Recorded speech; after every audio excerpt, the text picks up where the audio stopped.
So, Coach, now that the players got a break and they've come back to campus and kind of gotten to spend some time with their family after being away from them during the first half of the season, how is the team looking once they've come back? Our team's looking good. We got more bodies out there now.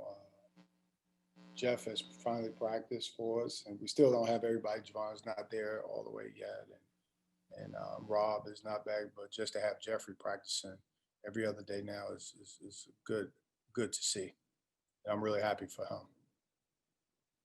And you have one game this week against St. Mary's after Dallas Christian canceled. What can we expect out of your team, especially after this winter break against St. Mary's? Hopefully, to keep improving. I want to play more fluidly offensively and really get back after the defense. We're not getting enough deflections, not getting enough steals for my liking right now, and get a little more physical play into our arsenal. But right now, I just want to see us flow a little better offensively than we did last time out. And Chicago State has unfortunately canceled their season. That means it's giving you guys kind of a week break, or like a week break until you guys play a WAC opponent, Dixie State, the following week. And with someone like you just said, some of your players getting healthy, like Jeff and Javon still coming back, how much of, although you don't like to lose, 2 games against conference opponents, but how beneficial is it that, you're going to get a little bit of extra time here to see some of your players get healthier?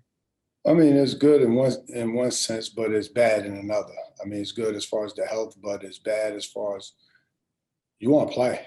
You need to play to keep your timing right, to keep your guys sharp mentally and physically. So when you missing games, that's a big thing. So I mean, you're looking for next week, but still, you're missing this week. It hurts you as far as your chemistry. You're practicing and you're doing the things, but you can't simulate everything in practice that you do in the games.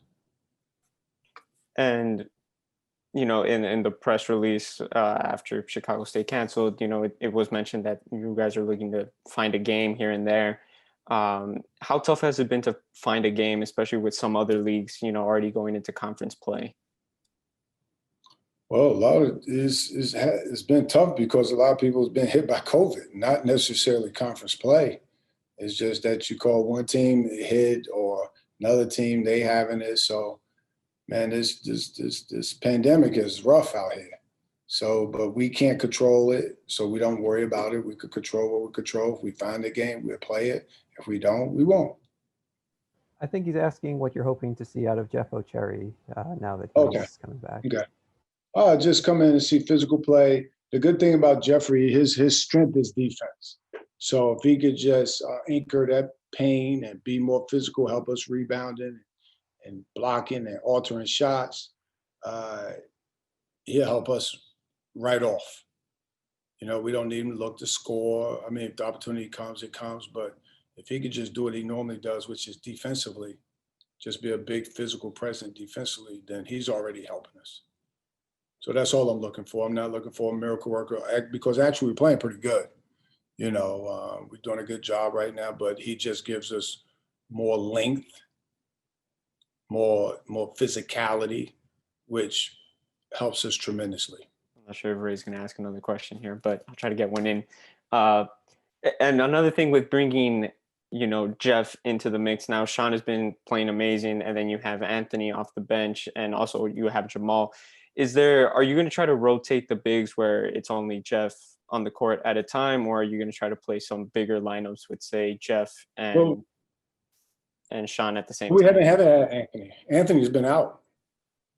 That's what I'm saying. We haven't had a full team yet. So to answer your question, it's hard for me to answer it because Anthony hasn't played, so I can't answer that question. But the answer, will 2 bigs ever play together? Yes. Okay. And I guess is my final question here. Ideally you use the non-conference season to prepare for the conference season, and you guys had a good quality opponents during the non-conference play and opponents that played different styles. Um, you know, how would you assess your non-conference play and then using that into the conference season? Oh, it's just like every year. I challenge us with our non-conference schedule, which it's been a good, reasonable, tough schedule, which I like. I think we adapt and adjust to any way you play. If you want to play fast, you want to play slow, you want to play big or small, I think we could do all those things. But going into conference play, I think we have teams, and I haven't really looked at all the teams in conference. Yeah, I'll start doing it now. But we'll be prepared. I mean, we'll come out and control what we could control. We'll try to dictate from a defensive standpoint to get out in transition. I think we got to run a little more. We got to shoot the ball better. But if you're not a great shooting team, you got to really defend and rebound to overcome those areas that you're not good at. Thank you, Coach. Those were all my questions. Ray, do you have anything else? Coach, you said you were looking to try to improve within each game. Coming up first with St. Mary's, what do you want to see your team fine-tune for this upcoming non-conference game? As I want to see is get more deflections, get out in the passing lane a little better from a defensive standpoint. Just give them one shot. I didn't like the way Sam Houston State, we gave up 20 offensive rebounds, which we usually never do that, but that came mostly in the first half, and then we want to get out and have a better flow offensively. I didn't like our flow. The ball was stopping, wasn't moving as fluently as normal. So I want to see us improve in those areas.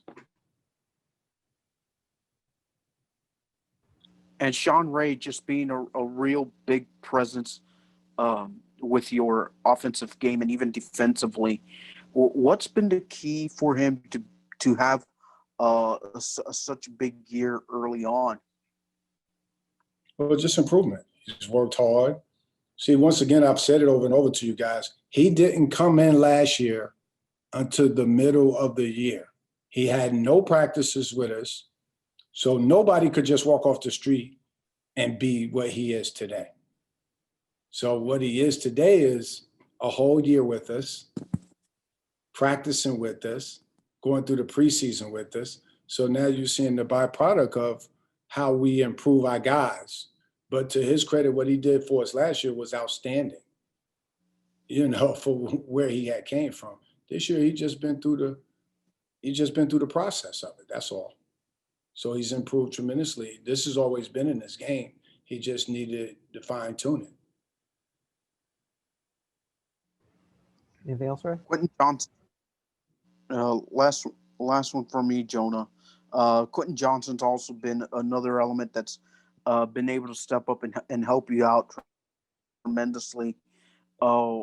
What's been the overall thing that Quinton has put into play this year that you didn't see from him last season? Well, last year was a freshman. Consistency, understanding the game, what he can and can't do, and just a constant effort of working hard all the time. He used to take breaks on the court. They understand that you got to play hard every time you touch the floor. And then he got skills, but he wasn't able to exhibit them all last year. So he would try things that he wasn't ready to do that he's able to do this year. The only question I have is, did you make it to midnight the other day? No.